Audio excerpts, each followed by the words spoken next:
मैं doctor Shubha Sharma government DT PG college Utai में अर्थशास्त्र विषय में सहायक प्राध्यापक के पद पर कार्यरत हूँ।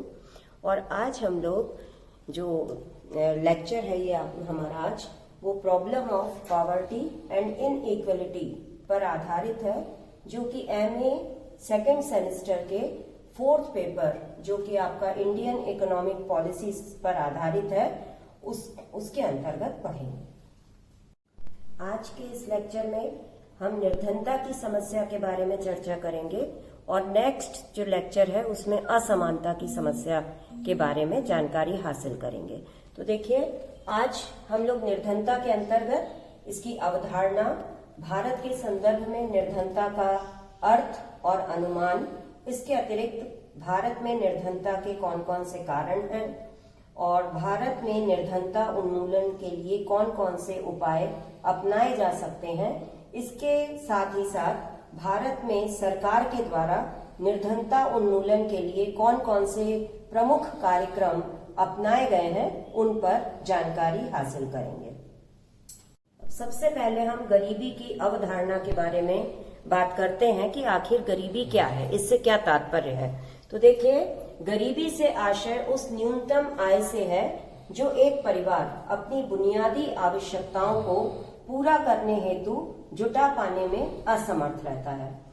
नोबेल पुरस्कार विजेता प्रोफेसर अमर्त्य सेन गरीबी को व्यापक निरक्षरता, निम्न स्तर की स्वास्थ्य व्यवस्था, अधूरे भूमि सुधारों, लिंग भेद, महिलाओं को अधिकारों से वंचित रखना और बच्चों की उपेक्षा के रूप में देखते हैं। प्रोफेसर सेन का मत है कि पश्चिमी देशों की तरह ही लोगों के हित में एक सामाजिक व्यवस्था अपनाई जानी चाहिए।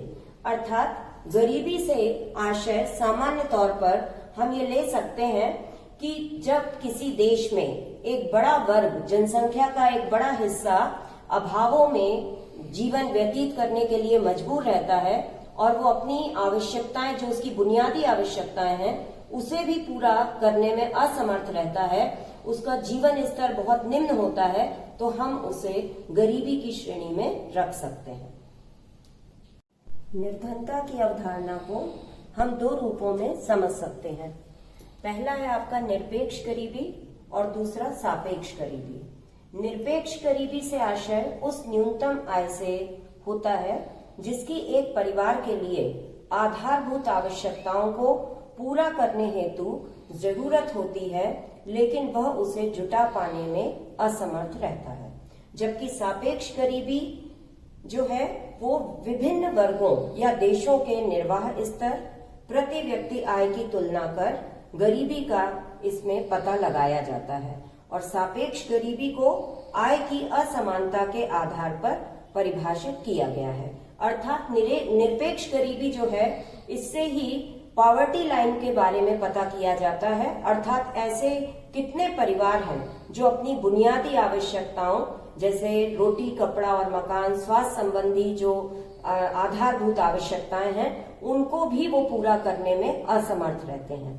तो वो अगर असमर्थ रहते हैं तो इन्हें बिलो पॉवर्टी लाइन माना जाता है। और जबकि सापेक्ष गरीबी जो है वो असमानता के आधार पर हम उसको क्लासिफाई करते हैं।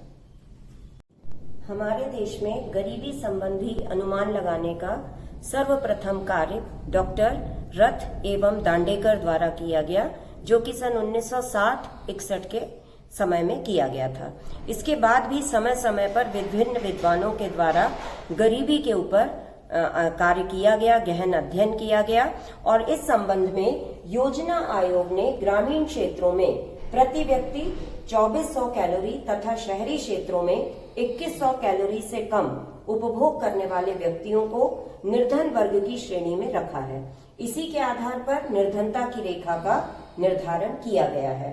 तेंदुलकर कमेटी ने कैलोरी के स्थान पर प्रति व्यक्ति मासिक उपभोग व्यय के आधार पर निर्धनता रेखा का आकलन किया और इसमें इन्होंने ग्रामीण और शहरी क्षेत्रों में अलग अलग नॉर्म्स रखे।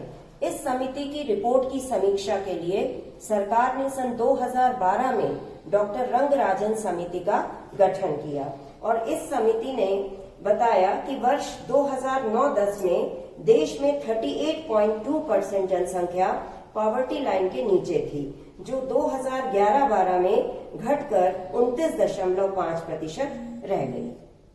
अब हम उन कारणों की चर्चा करेंगे जो कि भारत में निर्धनता के लिए उत्तरदायी माने जा सकते हैं। इन कारणों में सबसे पहले हम देखते हैं जनसंख्या में वृद्धि। तो जैसा कि हम सभी जानते हैं कि हमारे देश में जनसंख्या की वृद्धि, तेजी से जो बढ़ती हुई जनसंख्या है, वो सबसे बड़ी समस्या है और इसी की वजह से हमारे देश में निर्धनता को दूर करने में सरकार के लिए एक ये चुनौती बनी हुई है बढ़ती हुई जनसंख्या। तो सबसे महत्वपूर्ण कारण है जो निर्धनता का, वो जनसंख्या में तीव्र गति से होने वाली वृद्धि। दूसरा कारण अगर आप देखें तो वो है रोजगार के अवसरों में धीमी वृद्धि। तो हमारे देश में जो रोजगार के अवसर हैं वह भी काफी, उनकी जो गति है वो काफी धीमी है और इसकी वजह से भी हमारे देश में निर्धनता, जैसा कि हम ये भी जानते हैं कि कृषि हमारे देश का मुख्य व्यवसाय है और उसमें कई तरह की, जैसे मौसमी बेरोजगारी पाई जाती है, अदृश्य बेरोजगारी पाई जाती है और लगभग आधे समय तक, जो वर्ष के आधे समय तक जो कृषक हैं वो बेरोजगार रहते हैं। तो उनके संबंध में भी जो बेरोजगारी है उनको बढ़ाने के लिए रोजगार के अवसर काफी कम है, जिससे कि निर्धनता हमारे देश में बनी हुई है। अन्य जो दूसरा आप कारण देख रहे हैं वो है जोतों का आकार। तो आपने भूमि सुधार में पढ़ा ही था और साथ ही साथ ये भी पढ़ा था कि कृषि की उत्पादकता के लिए एक हमारे यहाँ जो जिम्मेदार मुख्य कारण है वो है हमारे देश में जोतों का आकार जो है वो काफी छोटा है और जो सीमांत कृषक हैं, जो आपके लघु कृषक हैं, जोतों के छोटे आकार होने के कारण उनकी उत्पादकता कम होती है, जिसके कि परिणाम स्वरूप उनकी आय भी कम होती है। इसके अतिरिक्त सामाजिक पिछड़ापन और श्रम की गतिशीलता में बाधाएं। तो हम सभी जानते हैं कि हमारे देश में अभी 100% शिक्षा जो है वह नहीं, उसका प्रचार प्रसार हुआ है।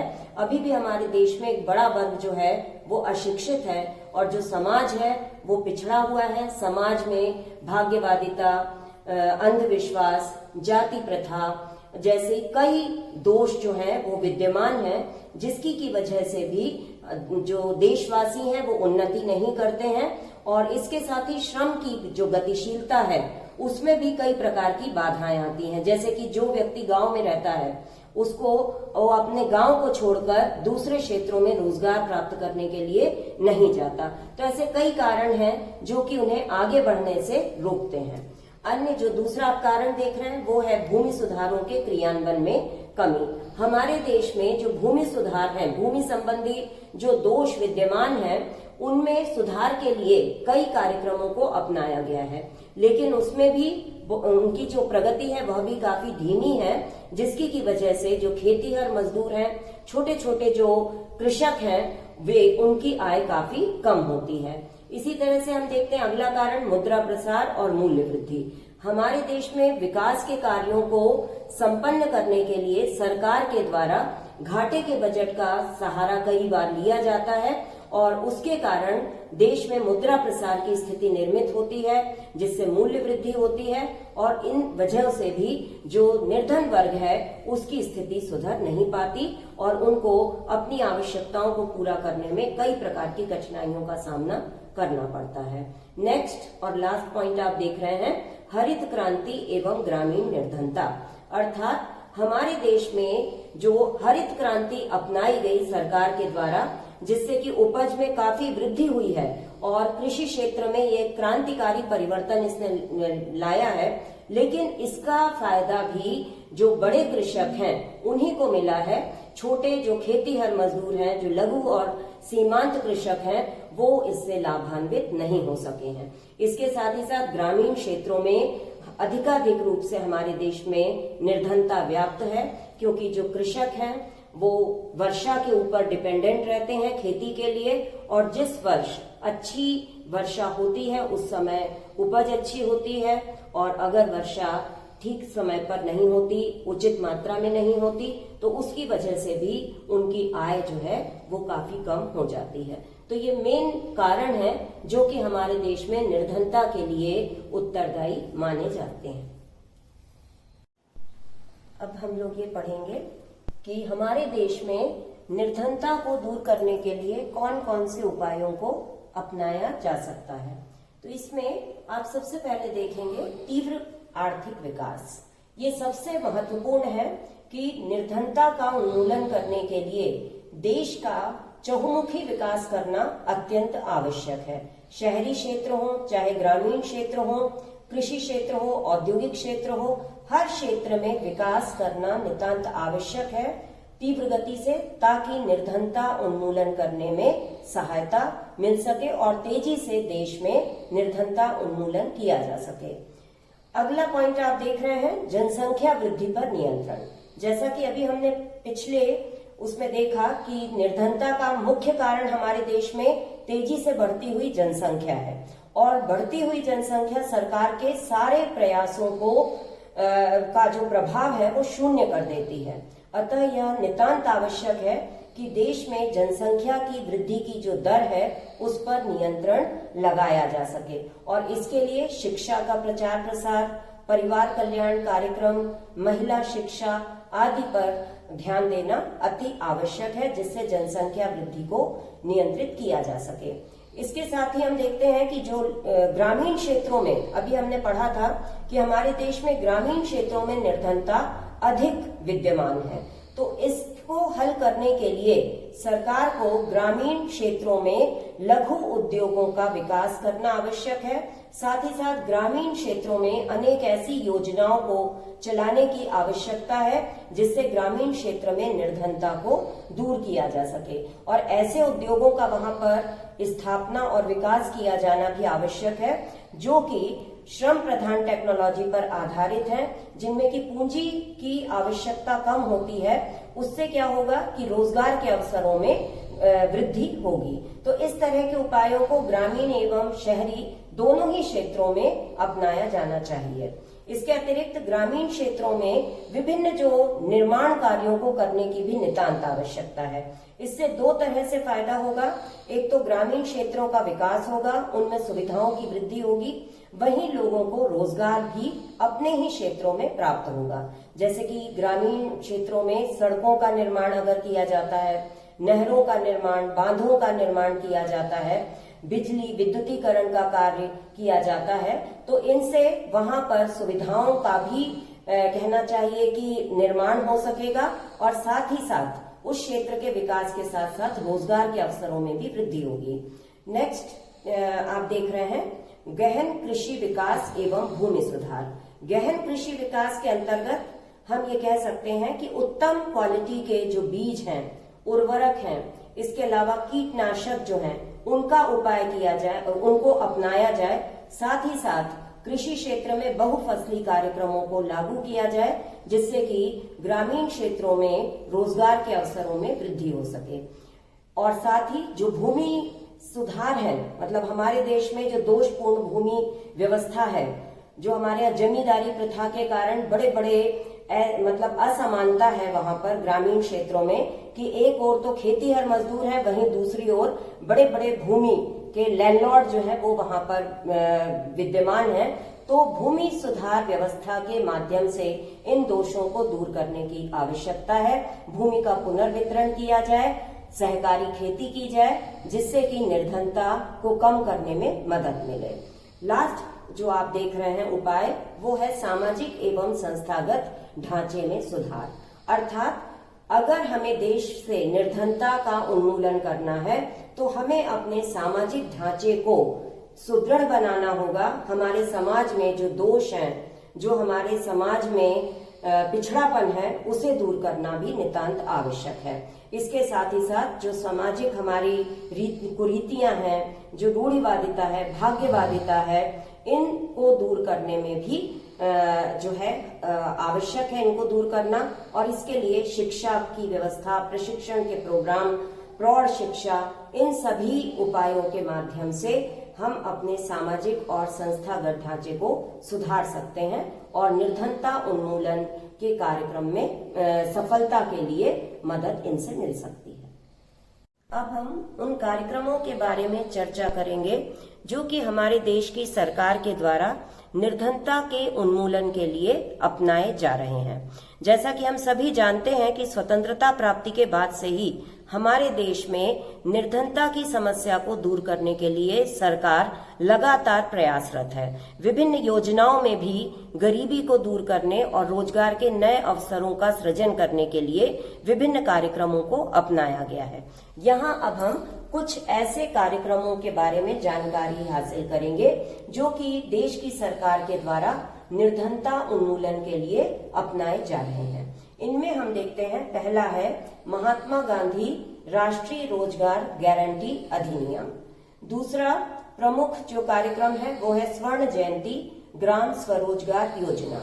तीसरा प्रधानमंत्री ग्राम सड़क योजना। अगला है इंदिरा आवास योजना। नेक्स्ट आप देख रहे हैं अंत्योदय अन्न योजना। फिर नेक्स्ट है आपका खाद्य सुरक्षा योजना और अंतिम हम जो देख रहे हैं उज्ज्वला योजना। इन कार्यक्रमों की मदद से सरकार के द्वारा देश में रोजगार के नए नए अवसरों का सृजन किया जा रहा है। कुछ इनमें से कार्यक्रम ग्रामीण क्षेत्रों में रोजगार प्रदान करने के लिए बनाए गए हैं, जबकि कुछ ग्रामीण क्षेत्रों के लिए मुख्य रूप से बनाए गए हैं। और इसमें हम ये भी देख रहे हैं कि कुछ ऐसे भी कार्यक्रम हैं जो कि खाद्यान्न सबको उपलब्ध हो। इसके साथ ही गैस कनेक्शन से जुड़ा हुआ ये आपका उज्ज्वला योजना है। सस्ते दर पर खाद्यान्न की व्यवस्था करने के लिए जो है खाद्य सुरक्षा योजना को अपनाया गया है। सड़कों के ग्रामीण क्षेत्रों को सड़कों से जोड़ने के लिए जो है, ताकि उनको बरसात में भी वो जो है कनेक्टेड रहें शहरों के साथ और अन्य गांव से, तो इसके लिए ग्रामीण जो है प्रधानमंत्री ग्राम सड़क योजना जो है वो बनाई गई है।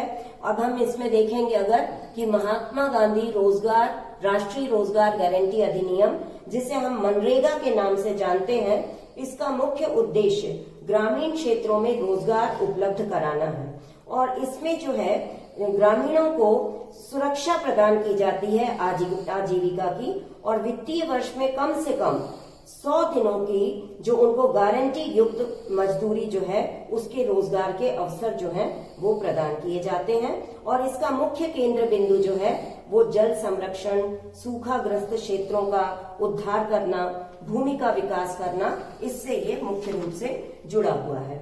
इसके बाद अगर हम स्वर्ण जयंती ग्राम स्वरोजगार योजना के बारे में बात करें तो ये योजना जो है इसका मुख्य उद्देश्य गरीब परिवारों को लाभदायक स्वरोजगार एवं कौशल मजदूरी वाले रोजगार के अवसर उपलब्ध कराने में सक्षम बनाकर गरीबी को घटाना है।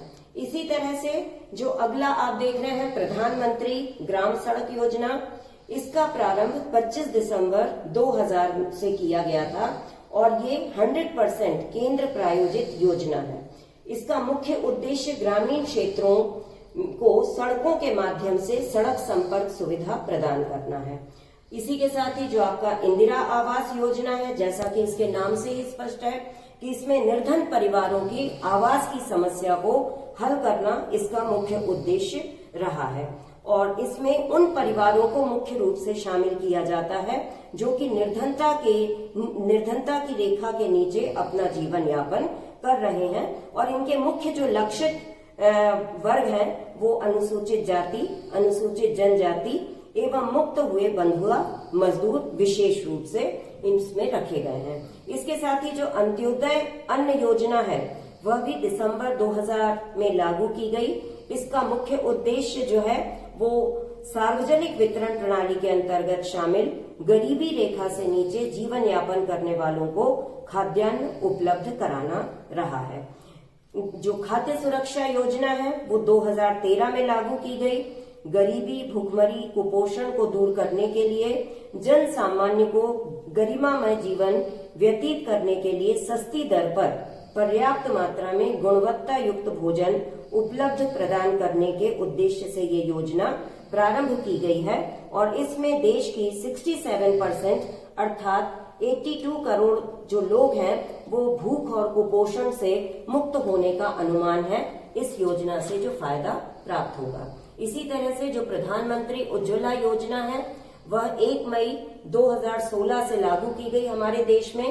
इसका भी मुख्य उद्देश्य यही रहा है कि जो पॉवर्टी लाइन से नीचे परिवार हैं उन्हें रसोई गैस संबंधी कनेक्शन प्रदान करना। इसके अतिरिक्त जो हमारे देश में एक और महत्वाकांक्षी जो नीतिगत दस्तावेज के रूप में विजन 2020 जो है फॉर इंडिया, ये भी गवर्नमेंट के द्वारा इस पर भी काम चल रहा है, जिसका मुख्य उद्देश्य यही है कि जो पॉवर्टी लाइन से नीचे जीवन यापन करने वाले लोग हैं उनकी दशा को कैसे सुधारा जाए, उसमें तीव्र गति से कैसे उसको लागू किया जाए जिसका कि फायदा देश को मिले और देश से बेरोजगारी दूर हो और साथ ही साथ निर्धनता उन्मूलन कार्यक्रमों की जो तेजी से हमें सफलता उस क्षेत्र में प्राप्त हो। धन्यवाद।